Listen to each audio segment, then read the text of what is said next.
And you are back on the Tortoise and Hare Experience. Wow, what an experience it has been.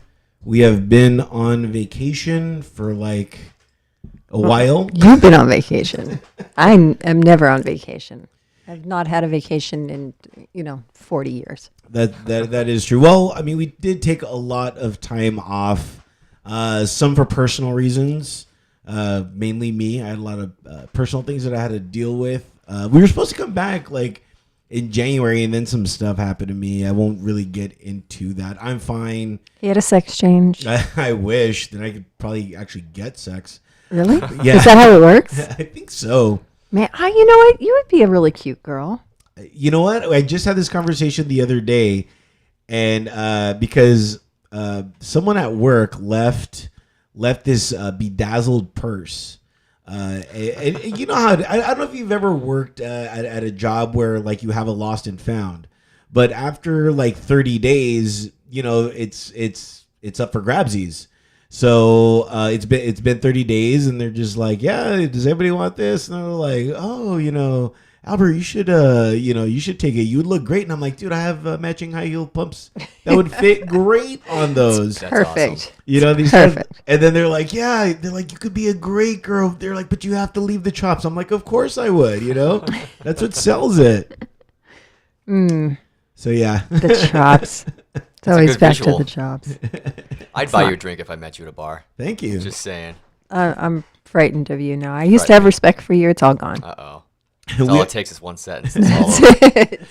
You are hearing the voice of Mikal Baker. We just heard Comb and Aquarius Initiation. That was the song that we heard. He is our special guest. A lot of things going on with Comb that we'll get into in just a moment. But as always, when we start the experience, we also like to start it off with an experience. So we all share something that has happened, and we'll go from there. So who should go first? I'll let you go first. Okay, because I have big news. No worries. My news is always big, Max. Oh, okay. Yes, I forgot that. Yeah. So I just recently did an appearance at the Tunes and Booze. It was an art show / show with musicians. Bands played. Go Betty Go played, and who else? Noise a Rumor. I don't know if you guys have heard of them. They're an up and coming band. They opened, and then Bad Cop. That's a cool name. Yeah. They played too. Bad Cop headlined. They are doing a tour festival with like NoFX. And they're going to be doing some tour dates with Smoking Popes. So, nice. So they're, watch out for them. But I do have a webisode out on entertheshell.com in which I interview the bands, which they'll be coming out shortly. But I did the main webisode focusing on the actual pieces that were there, the people that actually did drawings. And it was all about cartoons. And as you know, I am an avid cartoon lover. I feel like I am a actual cartoon in real life. You are. That's true. And one of the questions that I asked, I'm going to open it up to you guys, that I was asking some of the guests that were there, and of course some of the artists that were there, was if you could live in any cartoon, what cartoon would that be? Ooh, go ahead, Max. That would be probably Bullwinkle. Bullwinkle? Yeah. I think I remember that one. Natasha and Bullwinkle? Natasha and Bullwinkle. That was the... it wasn't called Natasha Bullwinkle. It was called... Yeah, there was another name. But there was like the professor and, the little kid. Boris and Natasha. And they traveled. They had like space travel. Okay. Rocky and Bullwinkle. Rocky and Bullwinkle. Thank you very much.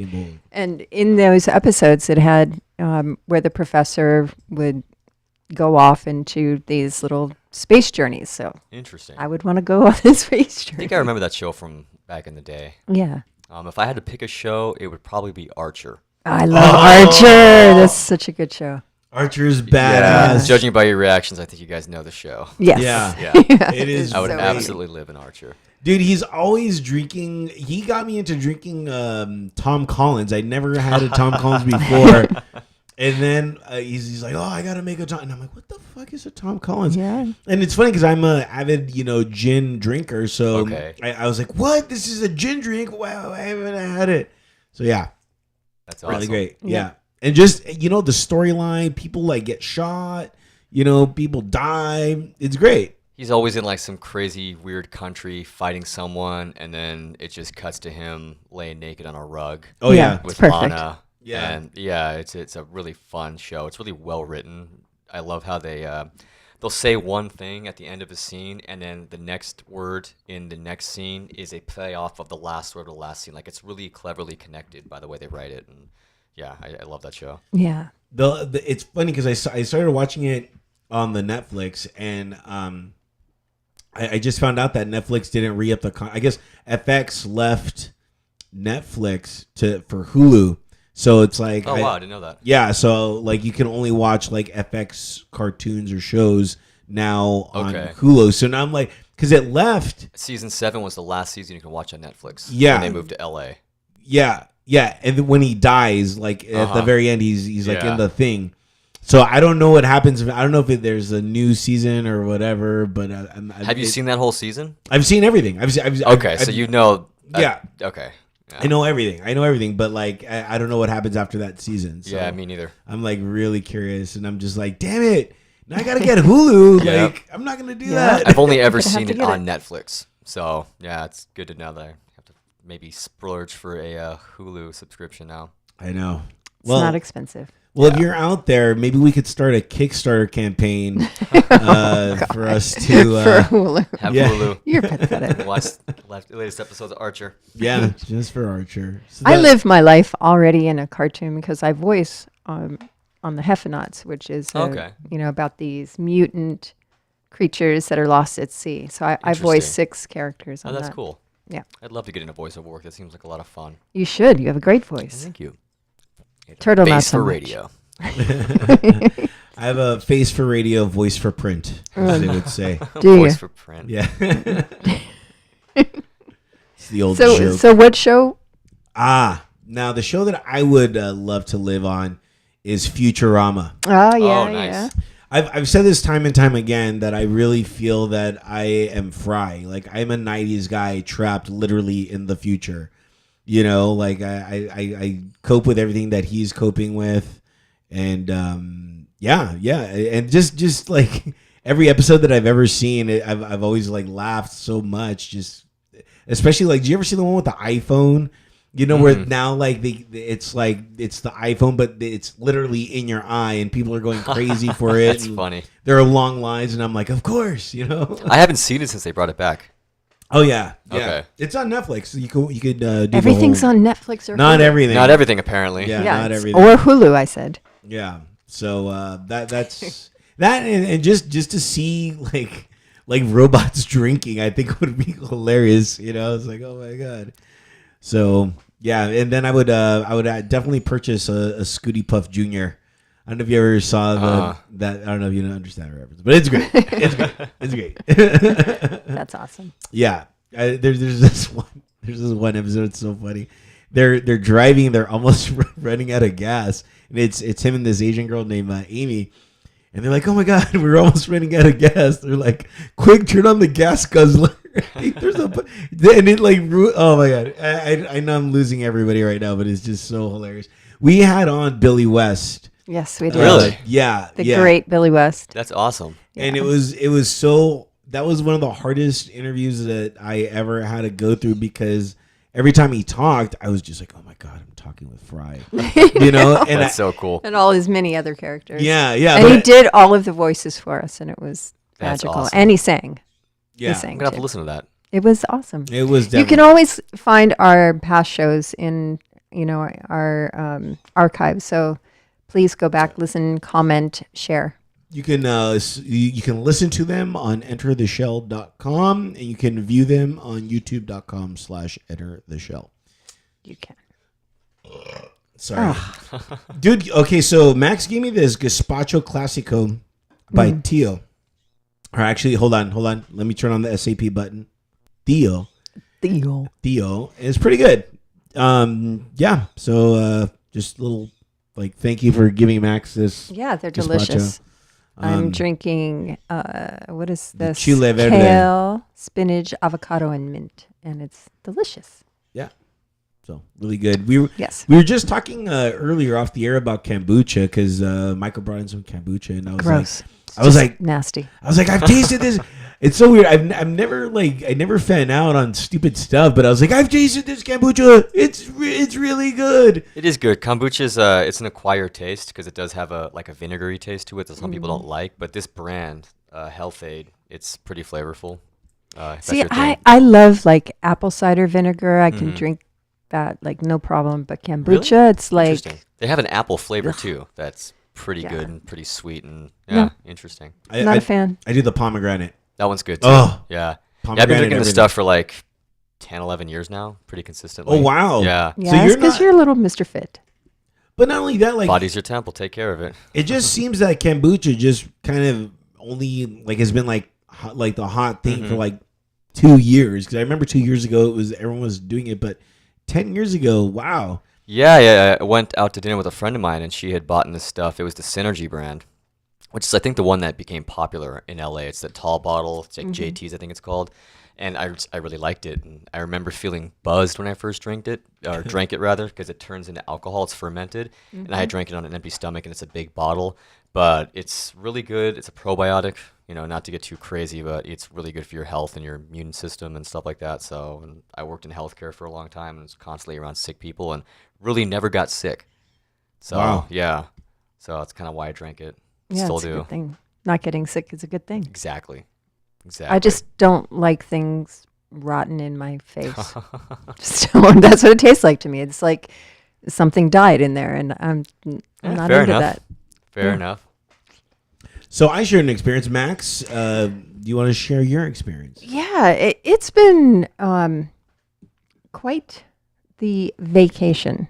I don't know what I mean. It was a vacation, but again, I had to deal with some personal issues, and I called Max. One of the crazy things is I call Max every now and then, and I was like, okay, Max, look, man, because it's always Max that goes on tour or that always needs time off to go shoot a movie or just something, right? But this was the first time that I've ever called Max and be like, look, dude, I actually need the time off from this.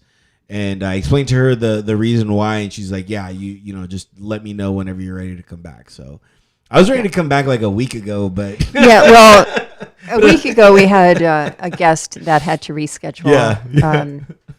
But it was cool. Yeah. It was cool. Wasn't happy about it either. Yeah. No, it was cool.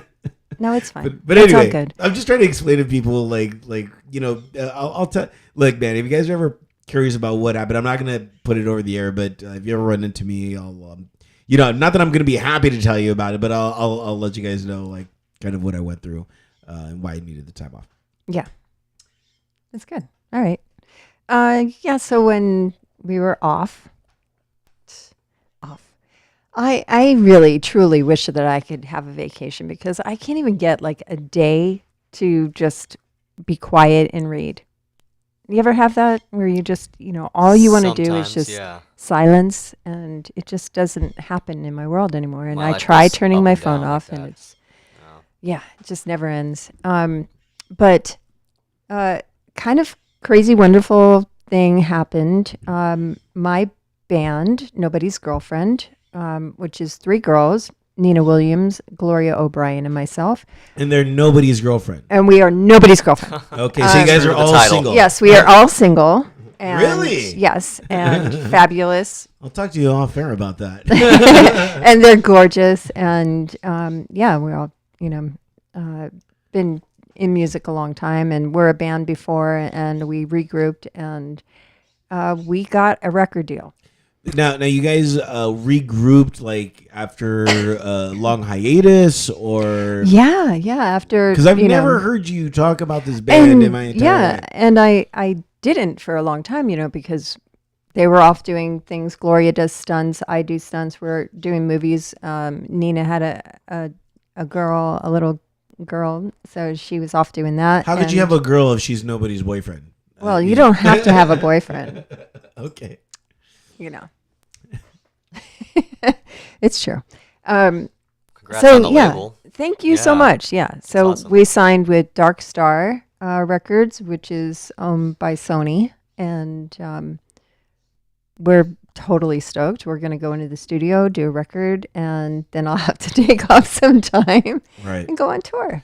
Okay. Yeah. Now, here's the thing, and it's funny because now I'm asking you, but I've always asked every band this, is the first record's always the easiest. And I mean that because you already have all your material. It's always that second record that's hard because now they have like so long to just perfect that first album to when they get signed.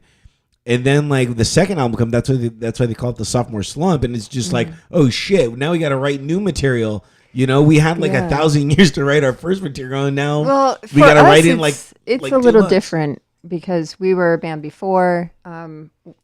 I've been signed. This is my third label deal, and so I let all my stuff out before, and now I have to kind of rein all that back in and rewrite. So now we're starting from scratch. Holy cow! Yeah, probably has to do also, not to cut you off, but with the type of record contract you have, because going back to what you said about the sophomore slump, it's a band has all these years with sort of like freedom to write their own music, and then they get a record contract, and it's you owe us an album every 2 years. So it's once you sign your first contract, you go on tour, you do all this musical stuff, and then you're expected to immediately go and write new music. And it's like, well, what was your experience in life that you can draw from? You've just been in airports and hotels and on the road.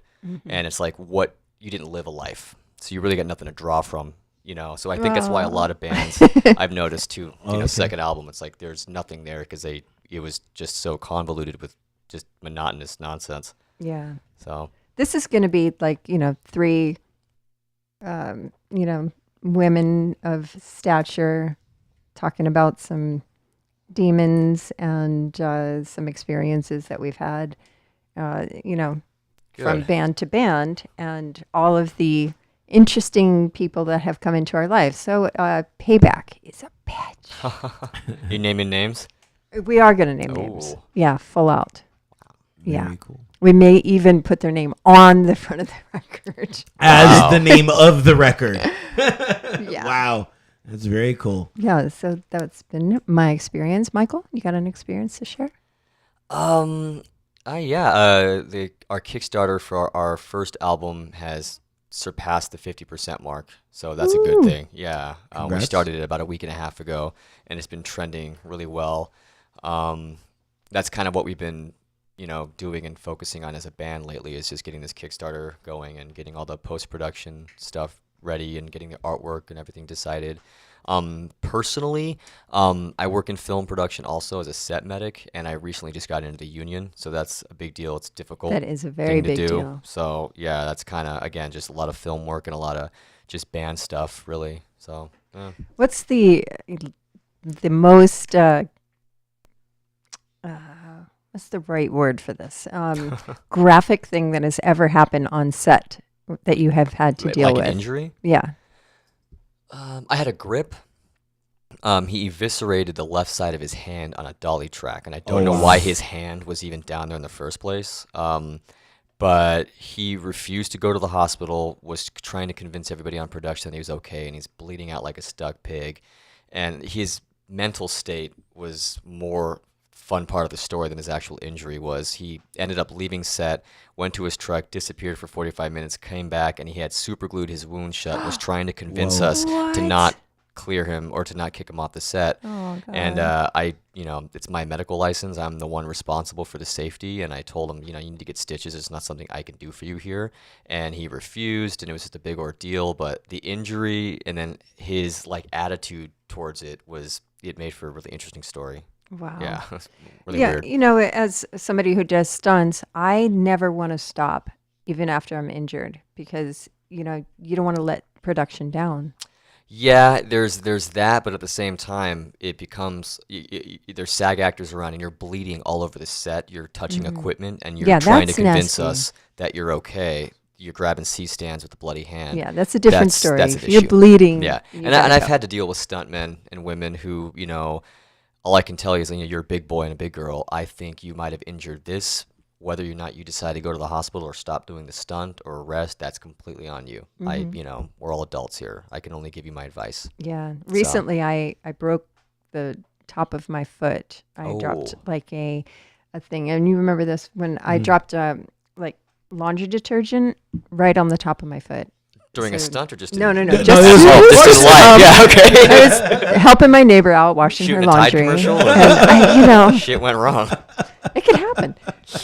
But it dropped and I broke my foot. But the next day I was supposed to shoot 12 pages stunts for Marvel. And Oh, so I called my friend Billy Bussey, who's, a stunt coordinator, and he said, look, you have to be responsible here. You have to, not only protect yourself, but it's not fair to the production, because Yeah. if you start shooting and you can't continue, then you're wasting they money and wasted all time. that time and footage. And yeah. it was so hurtful because it was like the first time I was going to work for Marvel and I was like stoked. And, you don't get those opportunities, especially, for me Yeah. at this age and this body type, it's not something that they normally would call. So I was really, really excited. And it was a painful phone call, but they said, no, we got to recast. And Yeah. I was like, That makes "Woo!" Yeah. So that's what happens.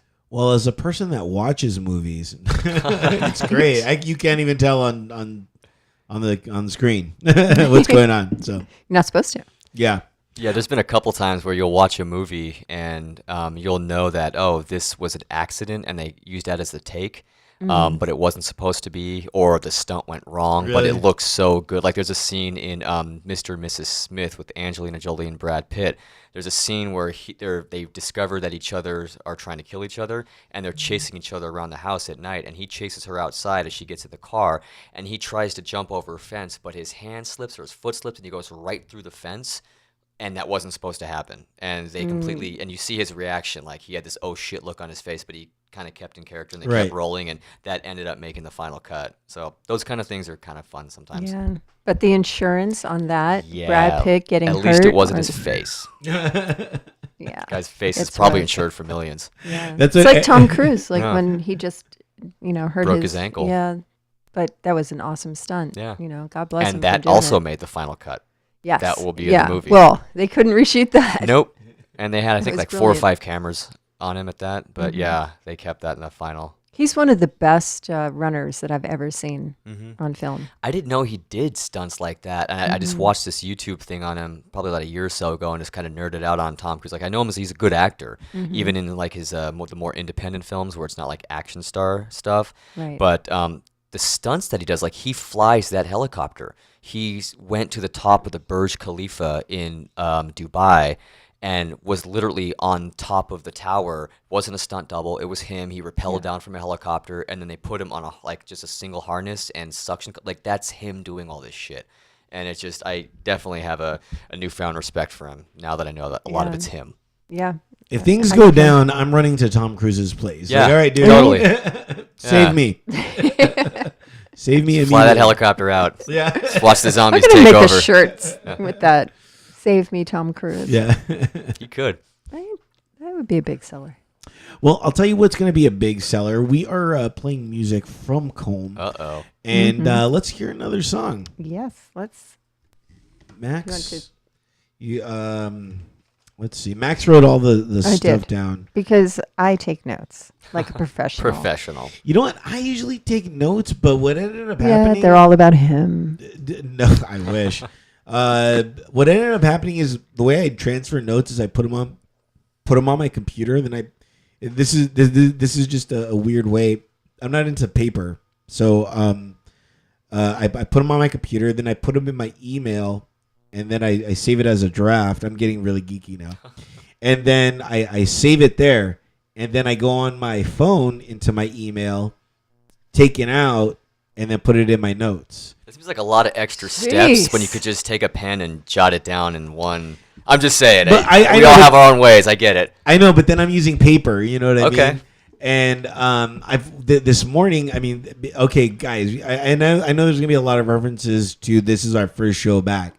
So this is our first show back, and I forgot to transfer everything from the computer on the notes into the email. So I was just like, it's nice to know my episode's setting the bar. Right. Yeah, for your triumphant return. Turtle. Yeah. Next week it'll be much more streamlined. Right. Next week I'll finally remember. But I mean, really quick, has that ever happened to you where you're out of something for like a bit, and then like your first time back, it's all just like, oh shit, that's right, I forgot to do this, I forgot to do that, but then afterwards, like you get back to the groove. Absolutely. Never. So of course, never. And you brought up the shoes, and I was just curious, Mikal Baker from Colm, Colmband.com. How many pairs of shoes do you have? Try to be a very simple human being. I have probably 5 pairs of shoes in total.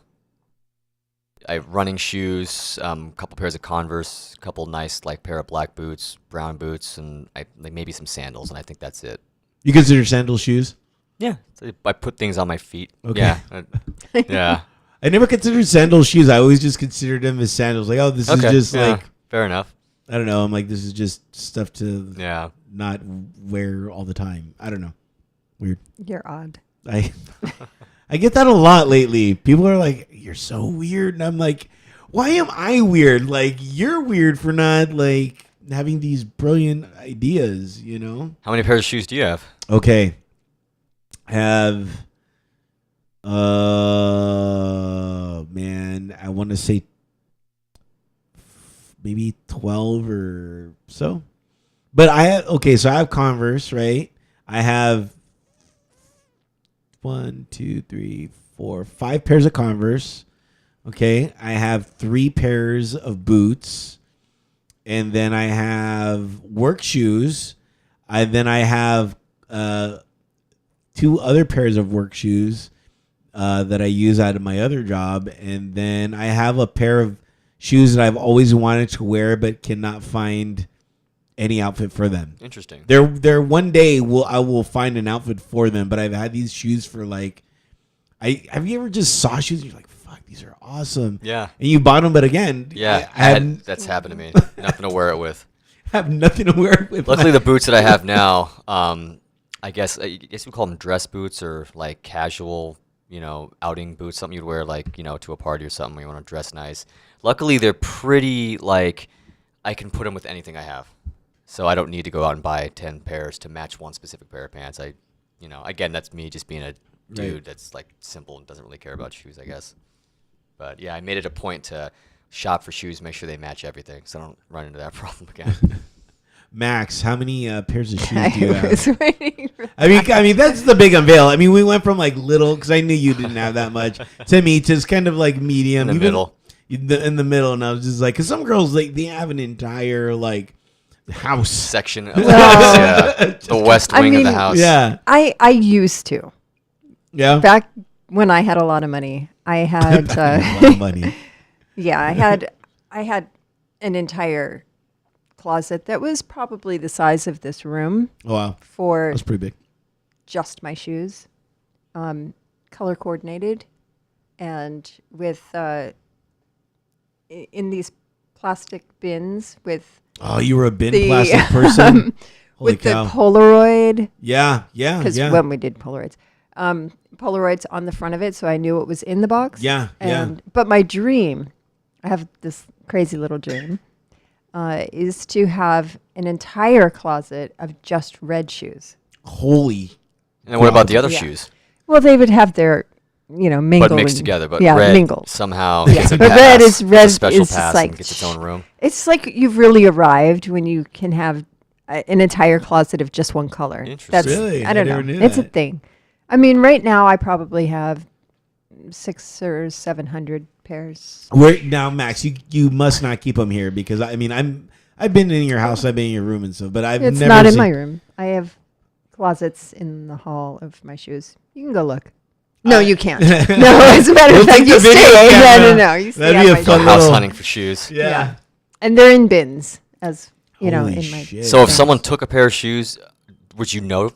Or do you just have so many you Well, would notice them? Danny is always trying to snake my shoes, and do photo shoots in them and such. And I can tell when she does Someone's that. missing. Yeah. Or I'll call her out, like, because I watch her social media and stuff, and I'll go, know those those look shoes." familiar. And she's like, oh, I didn't wear them outside. I'm like, they have never touched the ground. Wow. Oh, I forgot. I do have a pair of. It reminds me. I have a pair of these specific Converse that are like Dodger blue, and they only touch like when I drive to Dodger Stadium to go watch. Dodger. They Only only Dodger property. Only Dodger property. That's all they've ever touched. That's funny. So I heard something last night about them. They lost a player or something. Oh yeah, Justin Turner. He got hit in the wrist. Yeah. And it's broken. Oh man. So I don't know how long that takes for a wrist to heal. I'm sorry about that. Yeah. Sorry, Justin. Get well. What Yeah. position did he play? Justin Turner plays. Oh man, what does he play? I think third base. I want to say.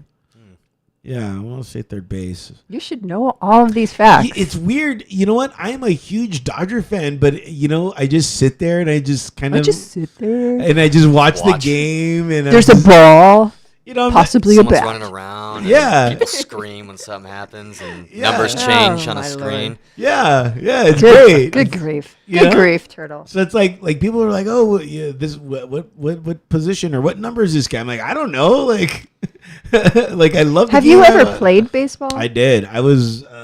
Fun fact: Picture it, 1988. There I was, my first ever baseball team. It was the A's, nonetheless. And as we all know, in 1988, Dodgers World Series. Who they play? The A's. I was so just, because my team was the worst. You know how they have like the Bad News Bears? We were even worse than the Bad News Bears. Like we were horrible. And so we got dead last. We never won a game. I only got the entire season. I only got 2 hits the entire season. And so like when the A's went to the World Series, we were like, that's us. Like we were there like they're exact opposites, Like, Was that the year Ricky Henderson was on the team? Yeah. That guy was amazing. Oh yeah. You weren't even alive. I was 4 years old, and I also played baseball for 6 years when I was younger, and I was also on the athletics for 2 of those Were you? years. Yeah. That was in the 90s, though, late 90s. The A's should have been the greatest like storied franchise ever.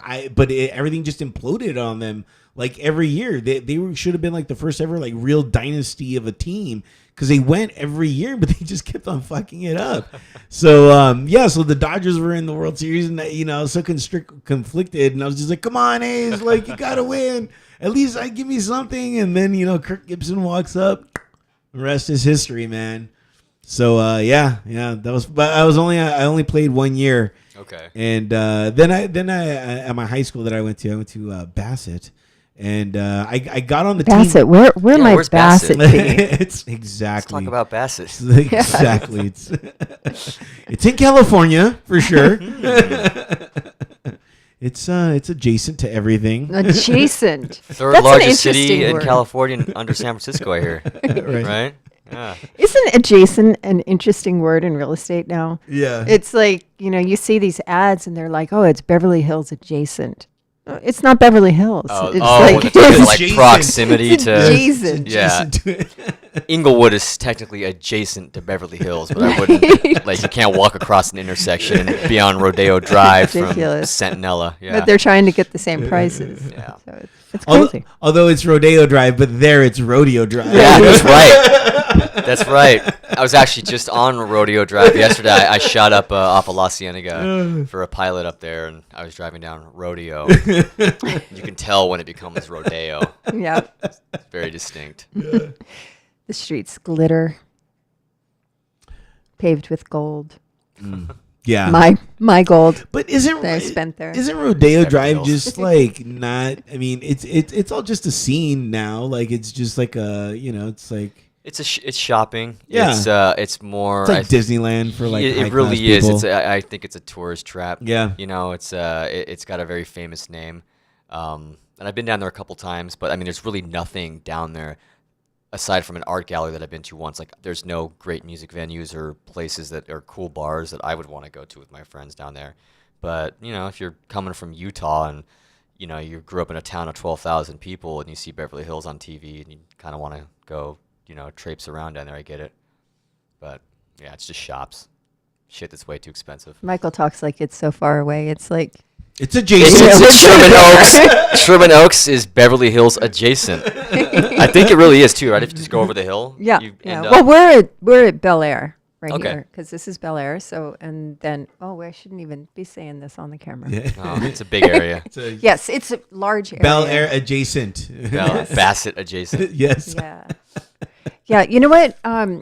Danny and I are doing WonderCon this weekend in Anaheim, California, since everything has to be California. LA adjacent. Adjacent. No, it is LA, right? Isn't it still LA County? No, it's Orange County. Oh, it's Orange County. Yeah. Oh, so we're in the OC. The OC. But we're gonna Bro. Pretty much. Brah. Brah. In the Pretty OC. much. So for Wear sure. those affliction T-shirts. Yeah, no. My affliction is people wearing those affliction shirts. It is. Really? Skull and crossbones are actually considered cool in the Orange County. We don't want to offend any companies, but No, you're a little over. No, dude. I mean, affliction gotta stop. had its time, and it's just you know what I mean. Like, I'm like, wow, that company's still around. They're still making shirts. Okay, Affliction, I'm sure you're an amazing company, and They and are. sure And they're- if you want to they're nice send us human beings. stuff, Turtle will. Yeah, I'm an extra small. Wear it. Extra small. Remember Yeah, that. I'm he's extra not small. afraid of wearing. Yeah, I should wear. Dazzled. I won't wear it. You won't? Do you have one? No. Do you have an affliction? So He you has can an have mine, affliction, Turtle. If they but send you it's one, not. you're more than welcome to have mine. I'll take you up on that. You'll be like, Yeah. that's fine. I'm like, oh my god. Yeah. But Anyway, you're gonna be what at I Orange was- County. Yeah, You're what I was gonna- saying is Danny and I are going to be at WonderCon this weekend, the 23rd through the 25th in lovely Anaheim, California at the Anaheim Convention Center. But interesting thing, Danny more so now than myself has more stalkers than I do. Oh, yeah. And But- we actually had to hire security for To- this event. To be fair, we live in a very different time. Where I'm not saying stalking is much more easier, but like people put where they're at, or like they snap the chat, and and you can know They where snap they're. the chat. Is that what you're calling it? Snap the chat. Is that not cool? Is that? I not? got the email. Are you guys on the email? Yeah, the email blast. Like I got the email blast. And you can figure out where like people are. And people are always checking into places. So. I tell my Yeah, sister that's that my oldest niece is 11 and my youngest is I think 4 or 5 now, and she, and I love her to death. And this is not a knock on her, but I mean, there's so many pictures of them from when they were born to now, and it's like every soccer game, every time they're at the mall, it's like there is this record in real time of where your children are at. Yeah. And not to politicize it, but like it's people are creepy. Yeah, It's easy to I find never people post nowadays. where I'm at. Yeah, It's always after the I fact. totally understand. It's like, yeah, I did that last night. Yeah, Eden Feldman's creeping around in the house over here. See, there's our stalker. Yeah, I right just there. walked in the door. You Right. mentioned Sherman Oaks, and all of a There sudden, he there's is. people kicking in your door. But yeah, so we have this gentleman who's flying in for the event to work security for us. Oh, that's so cool. anybody who's Ex-military? attending, Ex-military, I'm sure. yes, Special forces. yes, That's, I yes. mean, that's what you get. Yeah, Tom Cruise Yeah, Tom. his name is Phil. Phil Cruz. brought his helicopters. Phil Phil Cruz. But yeah, it's just bizarre that we have to go to these lengths now and protect ourselves in everything that we do because we're just so apparent. Everything is so open, and That's a it's two-sided coin. People put themselves out there a lot more, and part of the responsibility is on them for allowing themselves to be known by complete strangers where you are, how they can find you, how they can contact you at any given Right. time. So, I mean, Snapchat is like the worst thing that's ever happened that's to I the don't world. use. I don't use either. Snapchat. It's Yeah. it's the worst thing ever. I chop the snap. Chap the snap. Yeah. Are you naked in this? Do you have a premium account? What is it? Yes. Where people pay. All of his pictures are of him in nothing but your shoes. Exactly. Oh God! It's a premium, people. It's a premium. Broke into the red premium room. Snap. I chat the snap every now and then, like I'll like something I find like that's I don't know, like I don't do it all the time, but if I'm like doing, it's creepy. I don't even know what to do. Sometimes I'll just do the floor. Okay, here's the floor. What? No big whoop. Why? A light. Okay. Here's all a light. right. For These things make you happy. For 2 seconds. I'm like, okay, here's a light We're for all 2 about seconds. That's it. People use the chat for like the 15-second mark. Me, 1 second, 2 second. That's all you need. And those, they disappear, right? Within like a certain time period. Mm-hmm. You can't see them anymore. Yeah. I don't know. It's creepy. It's creepy. Yeah, I've never I don't used, like so I it. really know nothing about it. So, okay. Yeah. There's a similar feature on Instagram. What's the Instagram story where I think it's you do something live Yeah. from your phone and then it erases it, I think, in like 24 hours. Yeah, 24 hours. I'll do that like when I'm at like a drum circle or I've done that. things like that, NAM, where everybody knows I'm there anyway. So, I do that. But it only lasts 24 hours. I do it at the strip club. I'm like, why not? I hate it. Give everyone a little. Are you the one on stage or are you in the audience? I'm Or both. Okay. Both. All right. Look at me on stage. Yeah. Yeah. No. I wish. No, that's yeah. frightening. So okay, That's so you got frightening. so you're gonna be there, and people can see you, but they just can't They just can't touch me. overstock you. Got it. Yeah, and Danny's stalkers as well. So if you're listening and you're planning on stalking, stop it. Yeah, don't do it. Just don't. Don't be that guy. Yeah. Michael, Yeah. do you ever go to any of those type of conventions or stuff like the WonderCons? Not or- really. I mean, I have, into stuff Max. like I have a lot that? of friends that do stuff like that. I love to go to Comic Con. This Monster is Con, I run think I've by been to. Comic Con. Okay. Yeah, This is like WonderCon the is San baby, Diego's. Interesting. Yeah. And it's becoming just as crazy and busy. The other band that I play in, the bass player's girlfriend, is part of the Nerdbot Corporation. So I've played the Pasadena Convention Center. They had Nerdbot Con, which is, I guess it's akin to Comic Con in a way. People dress up and a lot of comic stuff, and it's a lot of fun. But yeah, as far as like me going all the time, not really. But I wouldn't not go if someone gave me a ticket. Hint, hint, drop. Invited. Yeah. But yeah, it seems fun. It's a good time. People dress up and have fun. Do you dress up? Like, do you have like a character you'd probably dress up as? Or You'd be Each a great time I've Joker. gone, You would. You'd be fantastic. I might do that. Each time I've gone, I've played in a band there. So I've always just, my outfit is a drummer, gym shorts and a t-shirt. That Airheads, yeah, Steve Buscemi, kind of like what I'm wearing now. But yeah, no, I've never dressed up. No, but yeah, I would do it. Be You fun. should. Yeah. It's totally fun. When I go and I'm signing, people always ask me, "What are you going to dress up as?" And I'm like, I just asked you this morning. Yeah, I don't really dress up when I'm signing because then they get like, people are like, "But I didn't know you were in that movie." I'm like, "No, I wasn't in that movie, but I'm just dressing like this because it's cute." Yeah. And Do they're you like, dress in your old characters? no, Or you're not allowed I to? don't. I just As you. dress as me, and because there's too many like, I don't know, like overlapping fans that like some are into my nerd stuff and some are Vice fans or whatever my different genres of entertainment are. Nice. So yeah, it's whatever they want. Max, you just did a interview, right? Like some magazine. Yeah, interview, I think I it saw? was the Dorkening, which is a big nerd thing. The Dorkening? Rocks the Dorkening. Well, yeah. I like that Yeah. name. Yeah, I did that, and then there was several you post it magazine, or something yeah, like several that, and I was like, oh, magazines shit. interviews lately. But because I have a film, I have 3 films in the theater right now. Death House, which everybody should go and see, and Hell's Kitty and Astro. So go see those films. Okay. I'll look it up Nice. on the Fandango and check it out. Fandango. We have some really quick time since we're talking on films. Did you guys see any of the Oscar movies that were? I have all of them if you'd like to see them. I have not. No. I've been so busy working on them that I have not actually seen them. Did you He's work? a big fancy. On any of those? No, I did. Just working on films in general. Okay. Like my schedule the last 6 months has been very busy, so I'd love to see a couple of the movies that are really good this year. I have all the screeners, Oh, so you're good to welcome to know. see them. Wanted to get your take on the water movie, So good. The Shape Shape of Water. Are you a fan of Guillermo del Toro's other films? You know what? Mimic, Chronos. I love his other films. I haven't seen any of those. They're good. So this is my first time ever seeing Guillermo del Toro. It was funny because I kept on mixing him with Benicio del Toro. So I was like, that's not Not the Benicio. same one, yeah. Yeah. And but I saw it a few months ago, like before it was re-released, because my sister, me and her, like she's the movie person. I'm a movie person too, but she loves the art house movies and all that stuff. And she's always telling me, "Oh, let's go to the Langley and see this." And she, and anytime it works out in my life, and I'm like, "Yeah, let's go, of course."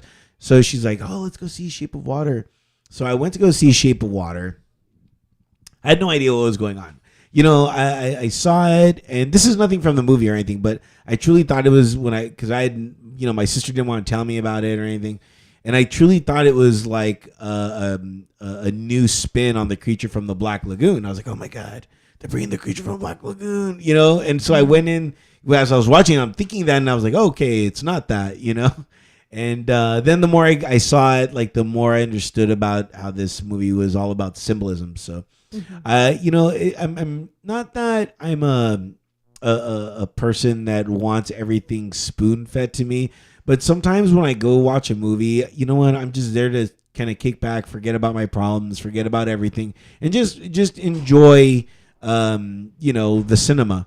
But that one I actually had to work on, and not taking anything away from that. I just, I don't think I was mentally prepared to sit there and try to analyze everything that was going on, because I was just like, I'm like, can I watch Red Sparrow now? Or you know what I mean? Can I Jumanji? I have to go see the new Jumanji. You know what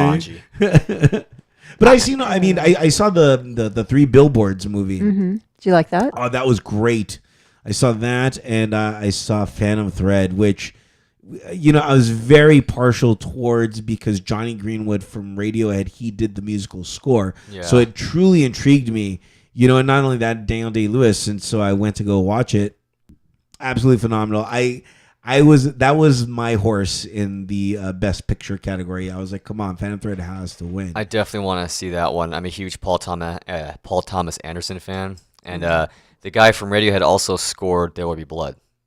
Oh, really? Which is the other film Paul Thomas Anderson did with Daniel Day-Lewis about 10 years ago. I saw that. Dude, yeah. I have to go see this again. I didn't even. Oh my God. And what's cool about that movie is, it's the first time that like a film score took, like the first half hour of that film, there's no dialogue.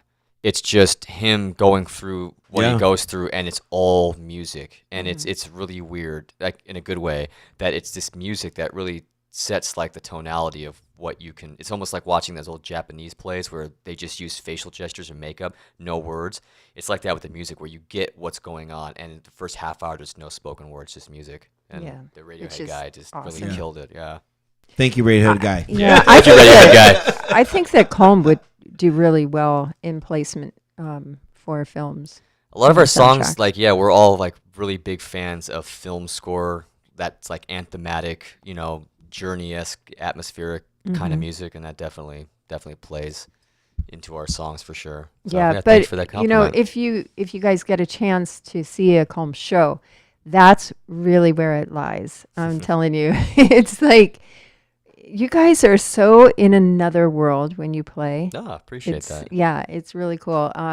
George, who is like the keyboard singer, has this look on his face that just, you don't even know it's him anymore. He just becomes this other performing because he's creature. doing 10 different things at once. Yes. Man. That guy's he's concentrating. He plays guitar, sings, he's triggering electronics off of various different instruments, and it's a constant tap dance for him. Yeah, so, very technical. It's brilliant. Yeah. It's brilliant. Thank you so much, Michael, for being on the show. Thank you for having me. We appreciate truly appreciate it. We are gonna put the you guys did the theme recreation of the theme from Stranger Things, right? Yeah. And so we're gonna embed that on the YouTube Awesome. page. Real quick, and I've noticed this. A lot of bands do this. What would draw you to recreate that? It was a really interesting song. Like it sounds like if you know the theme song, it's got this weird sort of like tense, uncertain feel to it, and I like that about music and like art where you're not sure where it's gonna go. And George figured out like we're big fans of synths and Right. electronic stuff, and George actually found the actual synths that they use for Oh, that. wow. So the first half is us sort of playing it as you hear it, but then we actually take the second half of it and do it like Cole status, where I add in my acoustic kit, George adds in heavy guitar, Taz is ripping it on heavy bass, and we take it back around. So it's a new version of it, but you can still tell like it's the theme song. And no other band has done that. I don't see that on YouTube. I've seen like, EDM mixes of Yeah. it, and like a cello like quartet did a mix, but there's no like rock band that's done a mix of that song. So yeah, check it out. Yeah, we'll have that on the show notes.